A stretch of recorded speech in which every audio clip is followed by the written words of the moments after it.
You're live. Hi everyone, my name's Leonie. I work for Northumbria's Violence Reduction Unit and I'm joined this afternoon by my colleague Sarah, who is going to help support the session by manning the chat. One of the things I'd like to mention just before we get started is that any references to laws and sentencing are only in relation to England and Wales. Obviously, laws and sentencing in other countries do vary, and that does include in Scotland as well. If you could just put in the chat where you're from, that would be great, just so we've got an idea of whereabouts people are living, where we're delivering to. That'd be brilliant. So during this session today, we're going to have a look at understanding the risks of carrying a knife, challenge misconceptions around knife crime. So sometimes we have ideas about something that might not necessarily be true, just because of what we see in here. To have an awareness of the laws relating to knife crime, so you know what you can and can't do in relation to the law. And then as a result, you should be able to explain and challenge the reasons why some people carry knives, have an understanding of the consequences, not just in terms of the law, but the wider consequences as well, and also know where you can get help and support if you do have any concerns. So first of all, what I would just like is if you could just pop in the chat what reasons you think people might give for carrying a knife. So I'm going to give you about 60 seconds just to have a think and pop that in there.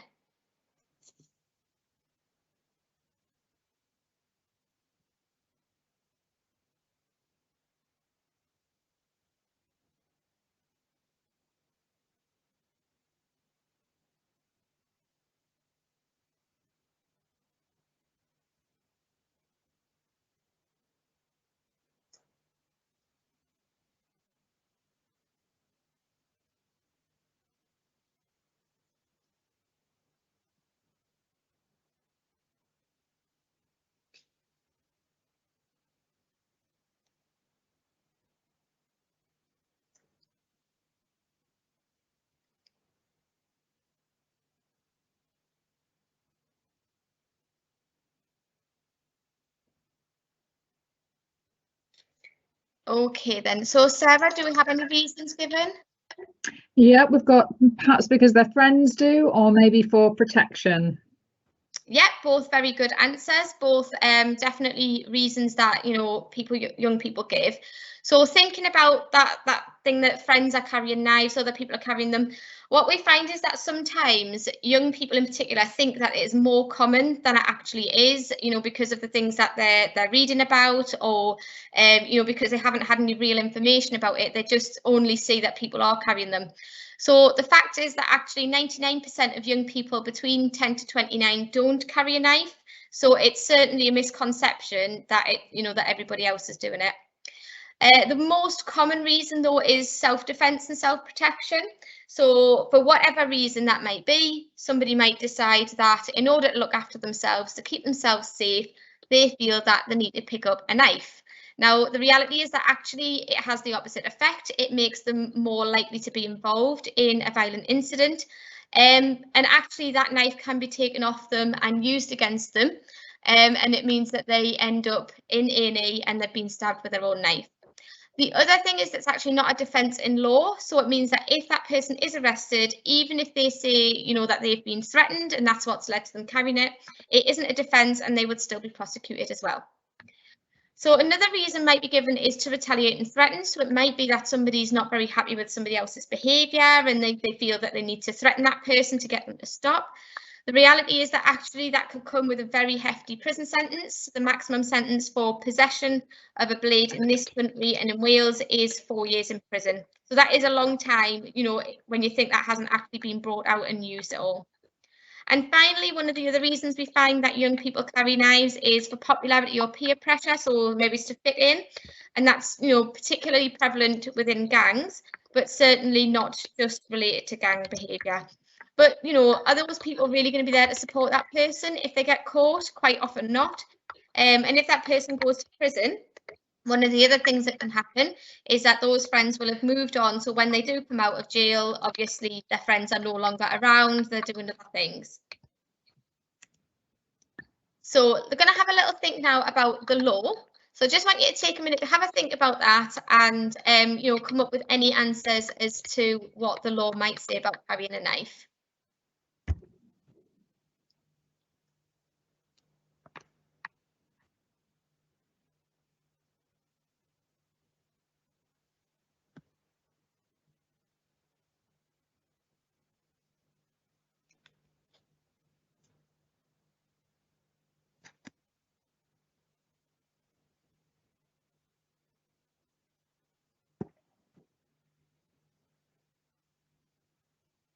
if you're struggling to think, maybe it's just, can you think of any reasons or any times that it might be appropriate or acceptable for somebody to carry a knife?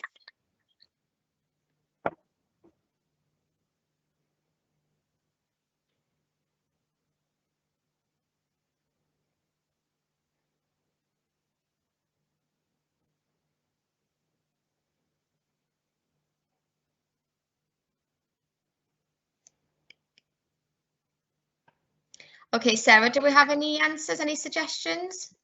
No suggestions, so I think we're going to have to explain about the law. Definitely. Okay, well, that's not a bad thing to, that people don't know, and it's a good job that we're here to maybe explain that. So when we talk about knife crime, it's a kind of like an umbrella term that we use so that people understand what we're talking about, but it actually refers to lots of different things. So it's not just, your typical kitchen knife. There's lots of different types of knives as well that it might be referring to. Then we've got things like Stanley knives, axes, samurai swords, even hooks that might be used in industry that have got sharp points to the end of them. They're all sort of covered under the knife crime law. And basically what it says is that you can't carry a bladed or sharply pointed article in a public place without good or lawful reason. So this does not talk about in your own home, because that is different. And it also talks, excuse me, about the length of the blade. So if the knife folds away without you having to press a button or release a catch or anything, so if it folds away of its own accord and it's less than 3 inches, it's not actually covered within these laws. However, it would be classed potentially as an offensive weapon if somebody was going to use it for something that they shouldn't do, so to threaten or to harm. So before we move to look at offensive weapons, just to say as well that, good or lawful reason might cover, for example, somebody using it for the purposes of their job. So somebody like a chef or a butcher or a carpenter would all need something of that description, but even something like a mobile hairdresser, because it would include scissors under that as well. So they just need to make sure that when they've got it on their person, they've got it on them for the purpose of their job. And, when they are finished their job, they do need to put that away safely. They couldn't take that off with them, if they were going off to the pub or to the shop or something like that. One of the other reasons as well might be to do with hobbies. So if somebody was fishing, it might be that they would need to carry a knife to help cut their line or to cut their fish. Or camping would be another example. So if somebody was camping and they needed a knife, that would be acceptable as well.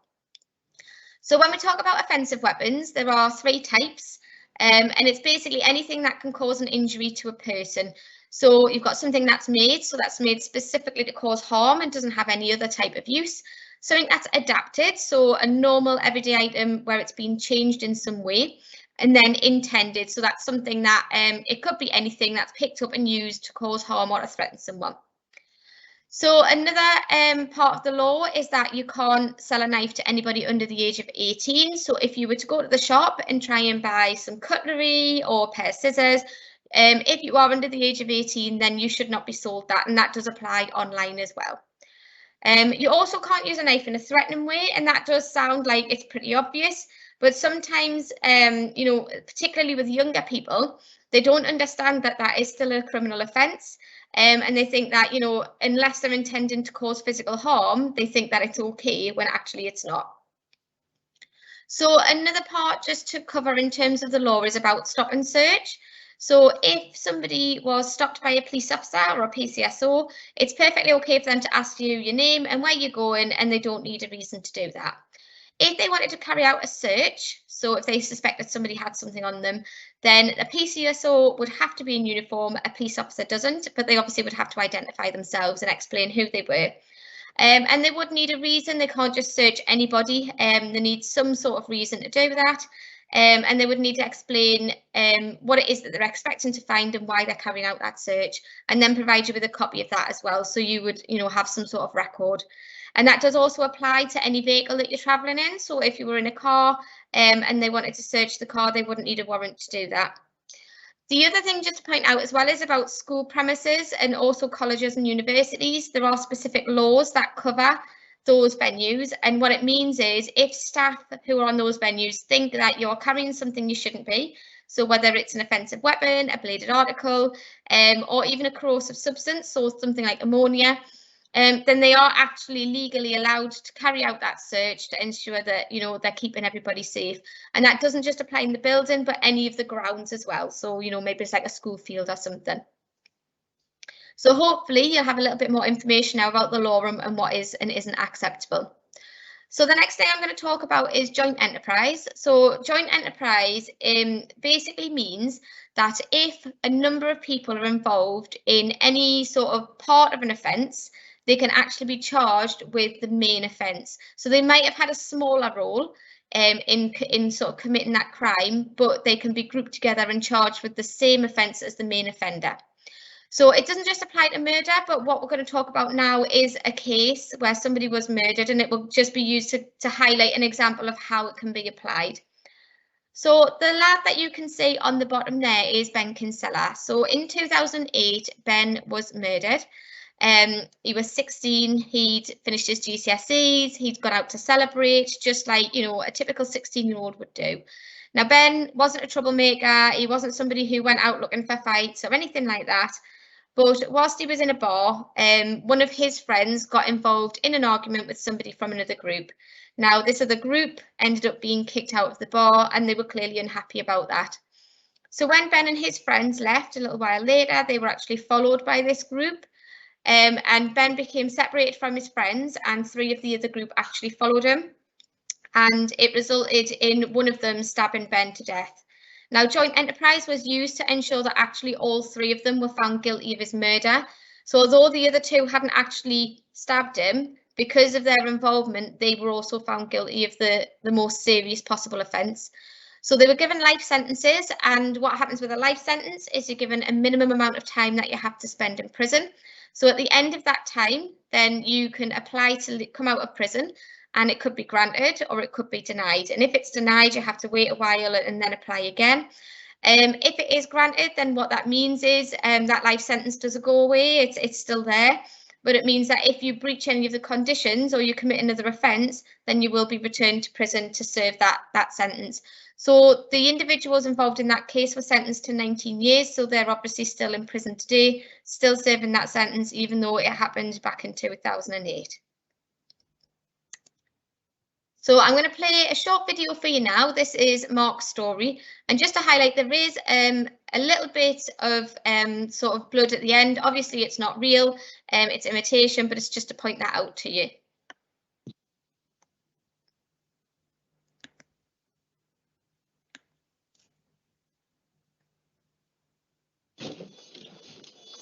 I'm going to go and get some messages and I'll leave her with Auntie Karen. Alright. Hi, you cheeky. Hi. Right, you be safe. And don't be home late. I won't.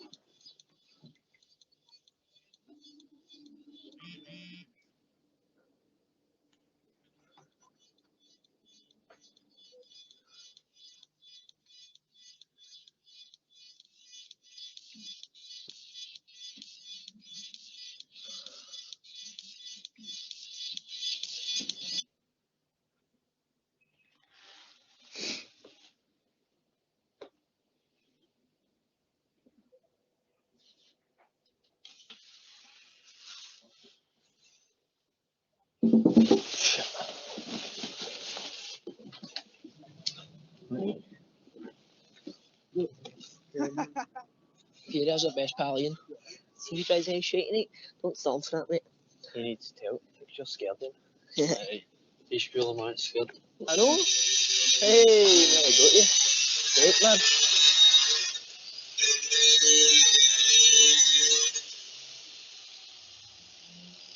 Good lunch, Dan. Alright, Trips. Right, listen, look, What are you up to? Not much. Who's off to tonight? I'll fire a football. in the park. That's alright. Listen, your mum worries about you. Send her a wee text tonight, would you? Aye. And stay out of trouble. You hear me? Aye. Right. Beat it. Go in my garage. See you later. Yeah, See you later. Wait, that's Abby, you're gonna kiss my pal. Abby! Abby,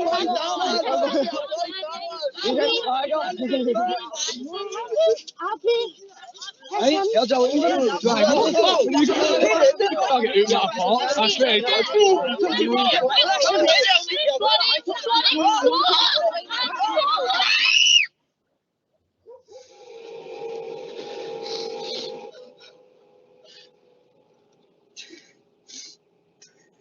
What have you done?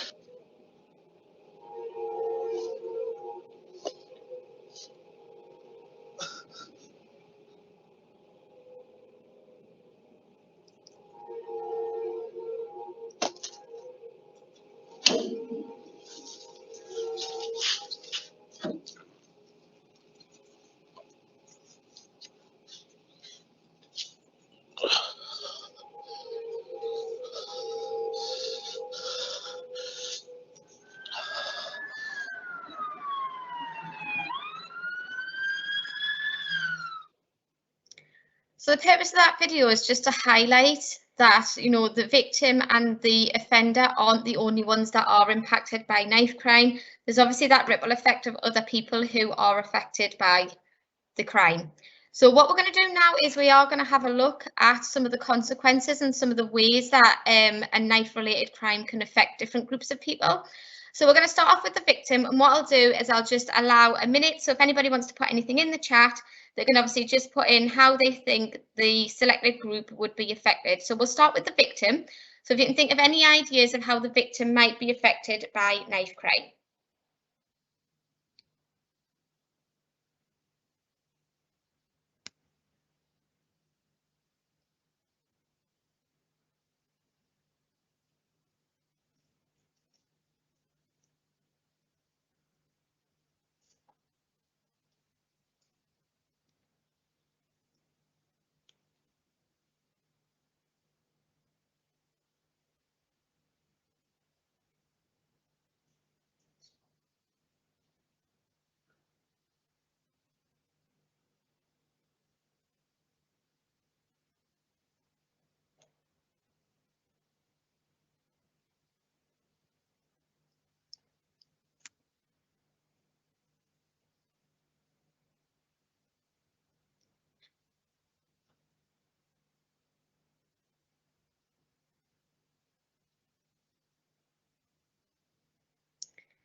Okay then, so Sarah, do we have anything in the chat there?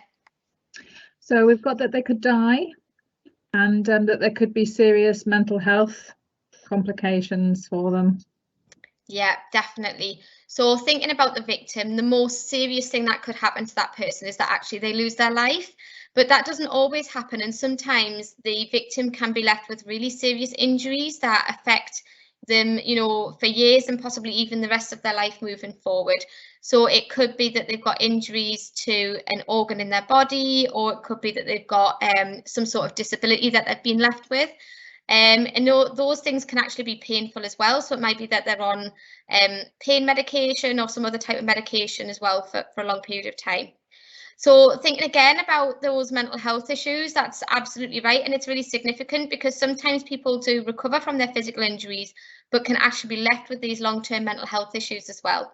So thinking about post-traumatic stress disorder, where they're having these flashbacks and nightmares, thinking about stress, anxiety, depression, you know, there's lots of different mental health conditions that somebody can be left with. And that can really impact on the quality of that person's life and, you know, where again, they go moving forward. So it might be that, you know, they can't return to work or college or whatever it is that they would have been doing beforehand. It might be that they can't even go out. They might become agoraphobic and sort of confined to the house. And it can really, really affect the quality of their life. So thinking about the relationships with people as well, because of what's happened to that person, they might lose trust. And that can even be with people who have nothing to do with the incident, you know, their own family members. Because of, again, the psychological impact, it can actually affect their ability to have those positive relationships with people. And again, just thinking about, you know, the impact on the time that it takes out of that person's life as well. So thinking about the time they've got to take off to recover from their injuries, to maybe to attend follow-up hospital appointments, to speak to the police, solicitors, attend court. That is an awful lot of impact, and that can actually go on for several years. We know that it takes a long time sometimes for things to get to court. So it means that, you know, they're still having to go through this and can't really move on until that happens. So thinking about the next group, the knife carrier and their group of friends, Again, I'll just give you a minute just to have a think and pop some answers in the chat.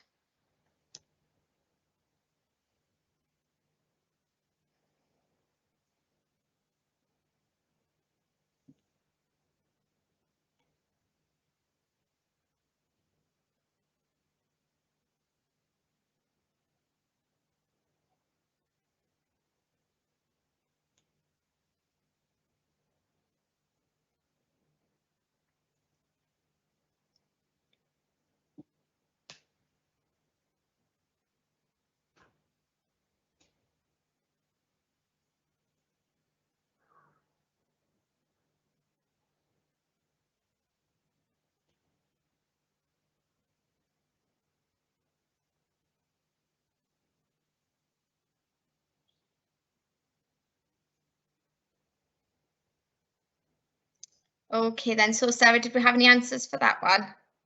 Yeah, so we've got that the knife carrier may feel sad, so they might have regret about what they've done. They might feel hurt and disappointed, or their group of friends may be disappointed in what's happened. And possibly they could be worried about someone trying to get back at them as well.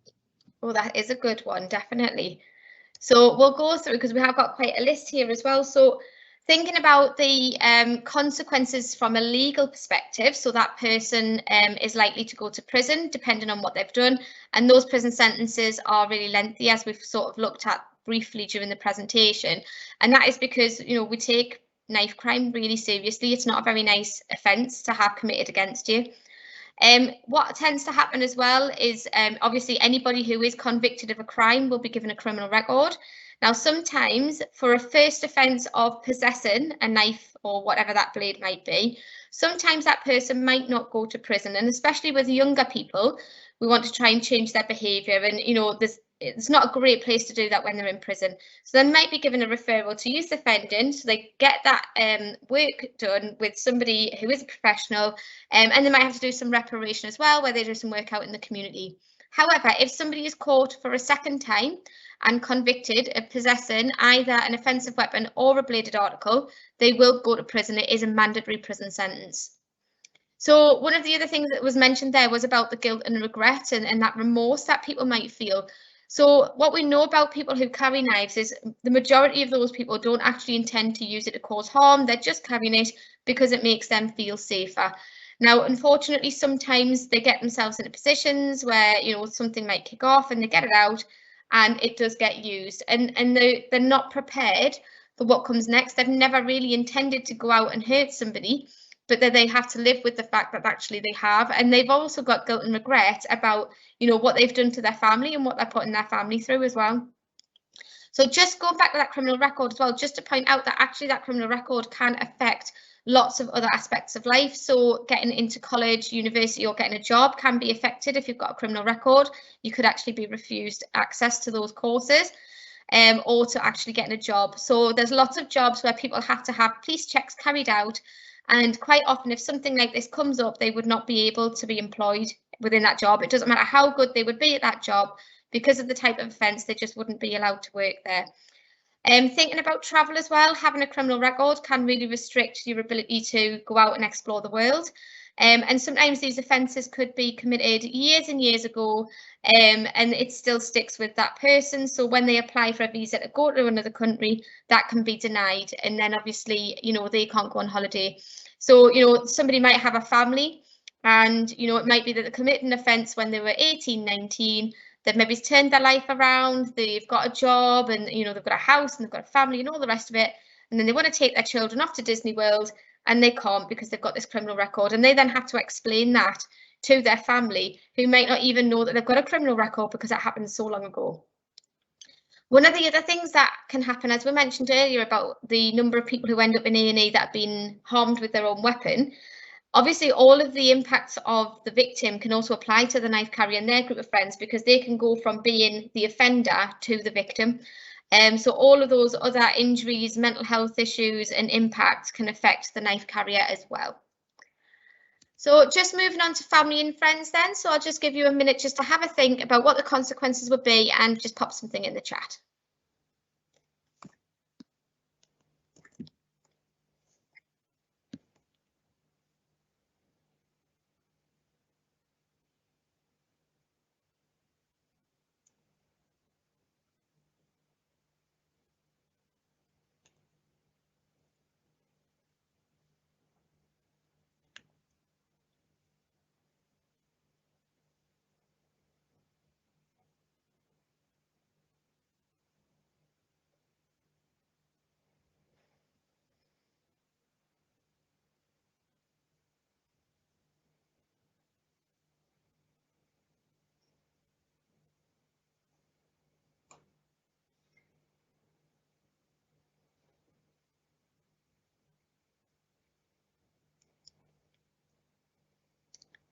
Okay then, Sarah, so do we have anything in about the family and friends?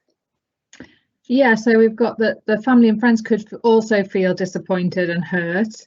They might feel guilty as well. So I'm guessing that's the family and friends of the knife carrier. They might feel guilty about whether they're sort of to blame for it. And also friends and family might often have to take time off work. So there could be financial implications for that. Yeah, definitely. Absolutely. All of those answers were brilliant. So when we think about the family and friends of the victim, obviously if that family loses somebody because that person dies, then they go through a process of bereavement, but that does actually apply to the knife carrier as well. So if they go to prison for a long time, that family effectively lose that person in their life. You know, and that means that they also have to go through this process of grief to be able to come to terms with that. One of the other things to think about is the worry and stress that are put on both families and groups of friends. So thinking about the victim, the family and friends are going to be worried about, you know, how they're going to recover from their injuries. Are they going to be able to carry on, continue the life that they had before? Are they still at risk of any further offences, any further violence being carried out? And just, you know, how they're going to be able to cope with their mental health as well around that. But also thinking about the perpetrator, so that knife carrier, you know, the family are going to be really worried about that person because, you know, it might be that they've never been involved in any criminality before actually, and they've never been in trouble with the police, and they've ended up being involved in this really serious incident. So how are they going to deal with that? And how are they going to cope with life in prison? Because it is very different to life outside in the real world. And obviously prisons are not very nice places to be in.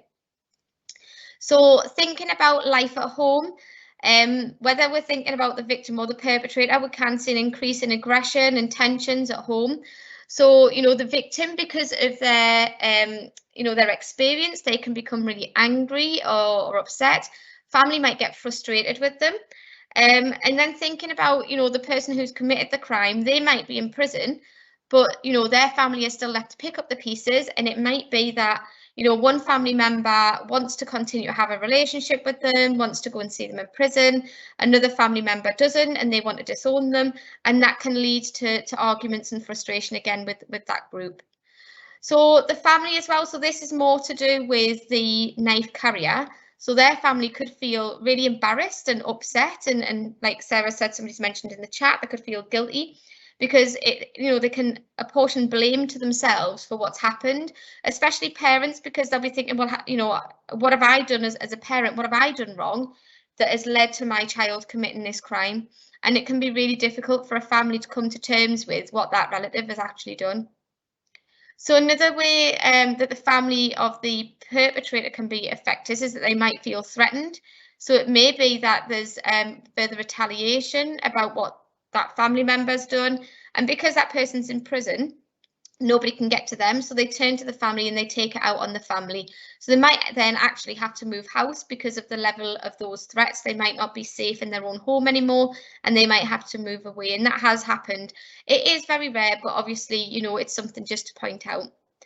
And also then thinking about all of those appointments as well that I mentioned before that would take up time for the victim. The family are obviously going to support that victim, and they're going to attend those hospital appointments with them. They're going to, you know, go with them to speak to the police or the solicitor. In terms of the perpetrator, the family might have to take time out to go and visit them in prison. But then there's the whole court process, and that can sometimes be quite lengthy and go on for a while. So it does have a real impact, a long-term impact on the family and friends of both sides.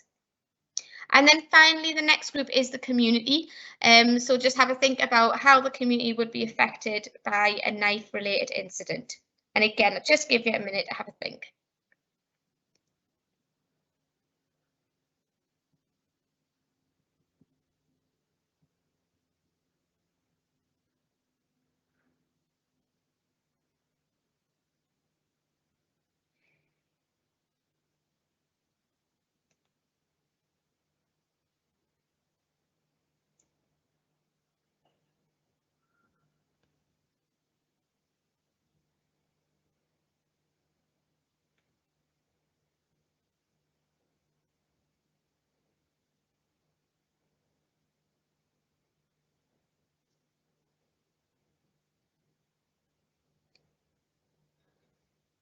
Okay, so do we have anything there for the community, Sarah? Yeah, so people might be worried because there's more police around, and it could affect house prices as well. Definitely, And yeah. somebody's asked a relevant question here as well, which we make a tie in here, which is about whether knife crime's increasing or decreasing in Northumberland at the moment. All right, okay, that's fab. So I'll answer that. I'll go through the consequences and then I'll answer the question.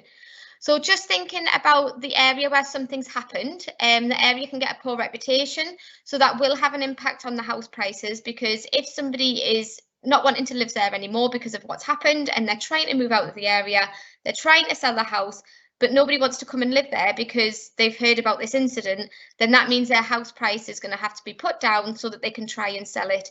And we could be talking about tens of thousands of pounds there as well, not just a small amount of money. There could be increased tension within the community, so people might be frightened, they might be concerned that something else is going to happen.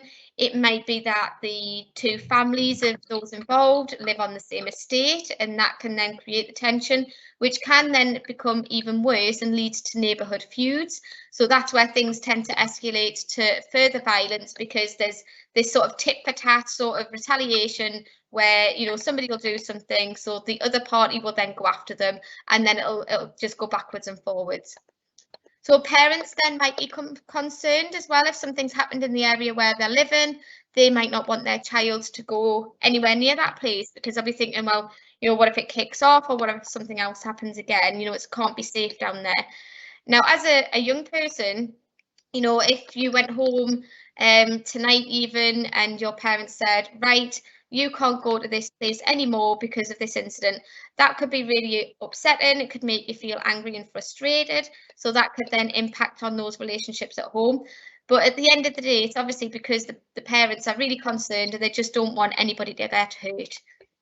So thinking about the school impact, so there's a couple of avenues here. So thinking about if the perpetrator and their group of friends and the victim and their group of friends went to the same school, and they were sort of crossing paths and seeing each other in the corridor and so on, that could lead to a lot of tension. It could lead to maybe further aggression, possible violence. It might be that those people are actually in the same class and the school has to look at separating them, which can be really difficult to do. Thinking about, you know, people and their normal sort of day-to-day lifestyle and choices, they might have to think about changing them because they feel worried. So it might be that they don't want to go out on their own, or they don't want to go out after a certain time at night. And that can then have an impact on, you know, their social lives, because if they don't want to go out on an evening, and that's when their friends are meeting up and you know, maybe it's going for food or something, that can affect, you know, their ability to socialise with people. And then, as was mentioned before about the increased police presence, a lot of people would be comforted by that after something had happened, but actually for others, it would make them more wary. So thinking about young children, they know that the police are only going to be there because something serious has happened, and that can make them feel frightened and worried. It can actually make some people feel annoyed just because police might get additional powers to carry out searches. So if a section 60 is issued, it means that the police don't need a reason to search somebody. And these are used very rarely, and they're only used when there's a risk of serious violence. But if somebody's not involved in that behaviour and then they get stopped and searched, you know, that's an invasion of their privacy as they might see it. And that might make them feel uncomfortable as well. So it's just thinking about actually the impact and the ripple effect of one instance could be really, really large. So just to answer the question there about rates of knife crime, so where we live in Northumbria is actually a very safe place to live. So the Northumbria Police Force area covers Northumberland, North and South Tyneside, Newcastle, Gateshead and Sunderland. So within that area, the rates of knife crime are actually pretty low. In fact, the rates of knife crime in London are more than 3 times what they are here. So we know that there are certain areas of the country where, you know, what's happening in those areas is much more significant. So places like London, as I mentioned, but also Birmingham and Nottingham, they also have much higher rates. The safest place to live, actually, in terms of knife crime is Durham. They have the lowest rate of knife-related offences. And they're obviously not a million miles away from where we're talking about. Okay, so I'm just going to play another video there for you, and there's no imitation of blood in here, so it's, oops, it's not so bad. There you go.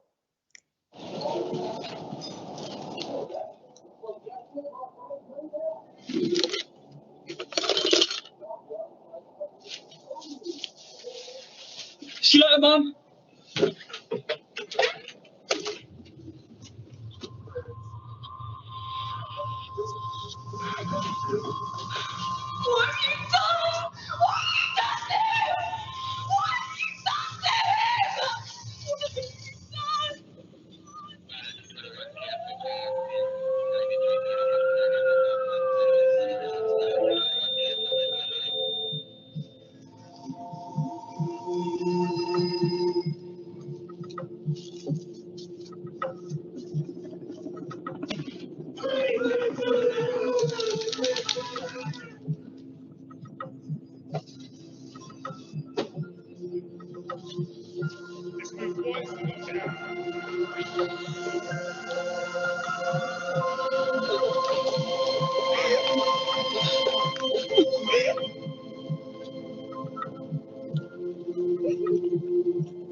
Carry a knife and the consequences will follow. And that video again just highlights the wide range and the number of people who can be affected by a knife-related offence. So we're just going to move on to the final part of the presentation. This is all about, you know, what you should do if you are ever at risk, and also where you can go for help and support. So if you are in a life-threatening situation where, you know, you need to protect yourself because, you know, otherwise, you know, you might die, then there's a part of your brain that actually takes over your decision-making processes. It's called the amygdala, and its job is to keep you alive. So it will make you do one of three things. It will make you run away, it will make you fight, or it will make you freeze. Okay, and it's important that we talk about this because sometimes if the amygdala doesn't have enough information, it could make the wrong decision. Now, if you were to fight or freeze in this situation, then the chances are somebody is going to get hurt. So the correct thing to do is obviously to run away. Now, this information is actually the same information that is given for terrorist attacks. So people who live in London and Manchester are quite familiar with this actually. And it's run, hide, tell. So if you are ever in a high risk situation, you do need to run and get yourself away. And do insist that other people will go with you, whether that's your friends or other members of the public. Obviously, you want to kind of get them to leave the area too. But don't let them slow you down. So if somebody's arguing with you about, you know, whether or not they should run, then you do need to get yourself away, because your job is to keep yourself alive, and it is obviously to get help. And if you're standing arguing, then you're not actually doing either of those things. The other thing as well, though, is that if you do run away, then that person is likely to follow because you've given them less confidence. They don't feel as safe because there's less people around. So they are likely to actually run as well as a result of you doing that. And then obviously leave your belongings behind. You know, those things can be collected later, or, you know, you can replace them. That couple of seconds that it might take you to pick those things up could actually be the difference between you getting hurt and not. So the other thing to do is, if you can't run and get far enough away to be safe, is to hide. So find something that you can hide behind or hide inside and get yourself away and find that cover. So just think about what your next exits would be. So if somebody was obviously looking for you, if they did find you, where would you go next? And then try obviously not to get trapped. So think about, what are those exits? Am I going to be able to, you know, get away if that person finds me? So then obviously you need to be quiet in those circumstances. So you need to silence your phone, because if you are with other people and, you know, they're trying to find out if you're safe and you've managed to get away, they'll start to ring you or sort of send text messages. And if your phone's going off, that is going to alert that person to where you are. Just to point out, if you do manage to get into a building, so maybe it's like a shop or something, it's perfectly okay under these circumstances to obviously lock the door, to barricade yourself in, because at the end of the day, you know, your priority, again, like I said before, is to keep yourself safe. So thinking about telling, so hopefully this would happen really quickly, and that as soon as you were safe and able to do so, you would ring 999 and contact the police and ask them to come and assist. Now, they would do that really quickly. But whilst the police are on their way, you would still be asked lots of questions, because the more information they have, the more likely they are to be able to catch that person.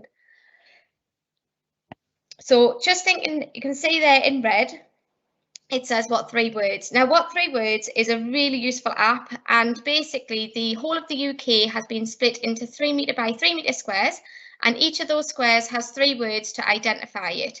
So it just uses Google Maps to do this. So if you opened What 3 Words, it would look really familiar to you. And when you opened it, it would just give you your map, where you are, and the 3 words that would identify your location. And it's really useful because it means that if you're really stressed and panicking, you don't have to remember or try and find out what street names are or think about where you are. Or if you're somewhere where you don't know, it means that you can give somebody your location without having to get stressed and worried about it. And it's so accurate, and it's really helpful for the emergency services. In fact, the North East Ambulance Service actually put something on their Facebook page recently where they were able to get to a casualty quicker as a result of them having What 3 Words. But it's got other uses as well. So thinking about breakdown recovery services, if your car broke down somewhere and, you know, it might be on the A1, it's a long road, and yes, there are junctions and things, but if you haven't been paying attention, it's really hard to say whereabouts on the A1 you might be broken down. So if you had What 3 Words, again, you could just give them the 3-word location and they could find you. But it's also really good for, you know, meeting up with friends. You can identify a place on the map. Just tap the screen, it'll tell you what the 3 words are for that place, and then you could all share that location and meet up where those 3 words are. So it does have a range of different uses. It is, you know, a good app, and we do recommend that people download it. And just thinking about sources of support. So if you are concerned about anything, we know that young people are really worried sometimes about sharing information. They don't want to be labelled as a grass and, you know, have the consequences that come with that. But it is really important that we think that our decisions can actually help to change somebody's life. You know, maybe somebody won't go out and commit that offence if they get caught early enough. They can have some work done with them. It might actually save somebody's life.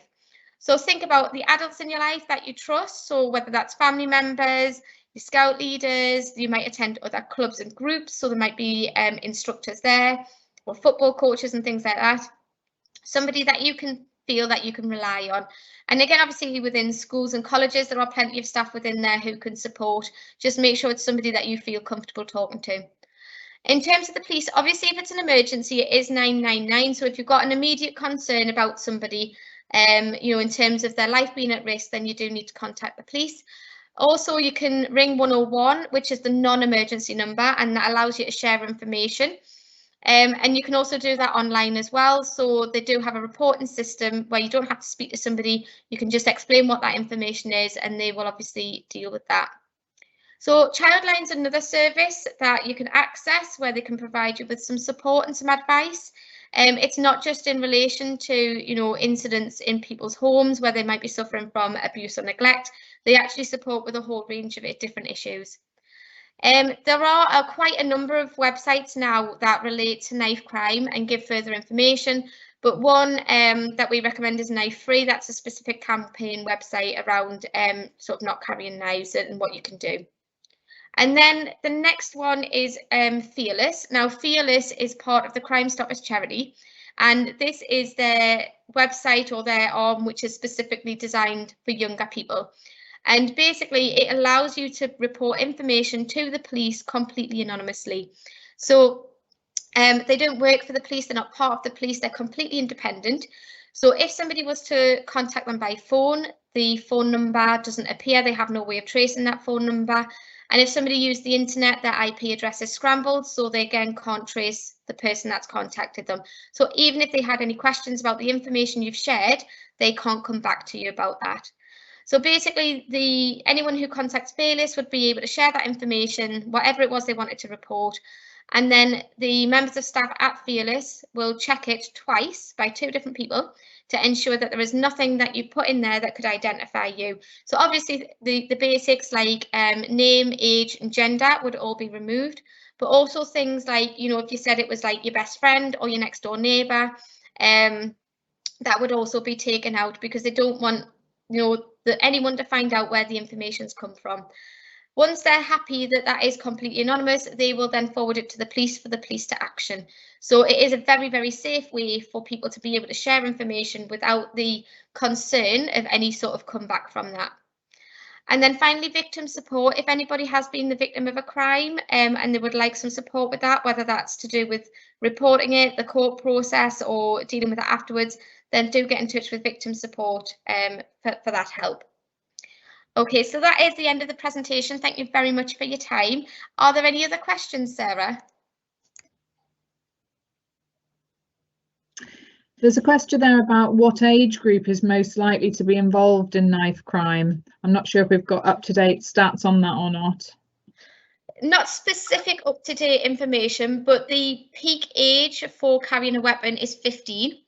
However, the age bracket for the most at risk is sort of like 15 to 20. And you know, they're at risk of both being victims and of carriers. We know that males are more likely to be involved, but it's certainly not just men. There are obviously females who do get involved as well, but it is predominantly men. Okay. Hopefully that answers that question. Yeah, there's some really good data as well on the Benkin Seller website. They've got some good up-to-date data on different categories of knife crime as well. Yeah, that's right. It's really useful. They also have some really good videos. So if anybody did want to follow up on this topic and do a little bit more about it, there are some good resources on Benkin Sellers, so it's definitely worth checking out. Okay. Well, that's everything from us this afternoon. Thank you very much for your time. Oh, hang on, there's a couple more questions, Leonie. Oh, okay, that's fine. Because there's a little delay, isn't there, in how they come through. Okay, so somebody's asked why don't shops ID people like they used to with, or like they do with alcohol?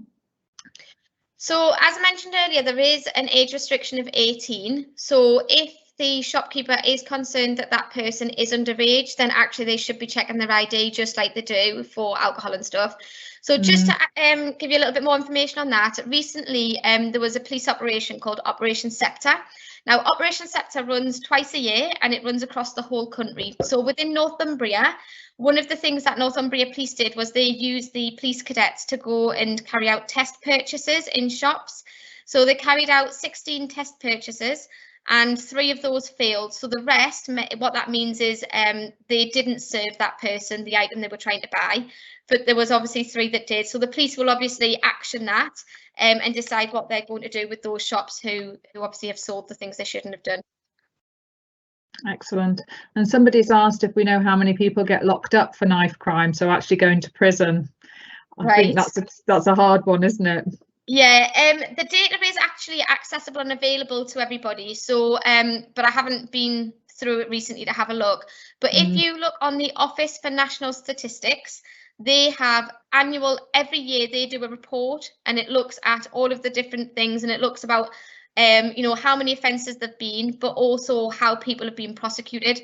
So what I can tell you nationally is there were roughly 47,000 incidents last year, the last data collection. So that runs from 2019 to 2020. So there was roughly 47,000 incidents. As to how they were dealt with, you would have to check the report to look at that. All right, I've just put the link for that on the chat. Oh, brilliant. Thank you, Sarah. Okay, no further questions. Okay, fantastic. Again, I hope you've enjoyed the session. Enjoy the rest of your weekend. Obviously, the sun is out, so please do go and enjoy it, but make sure you put your sun cream on. Yeah.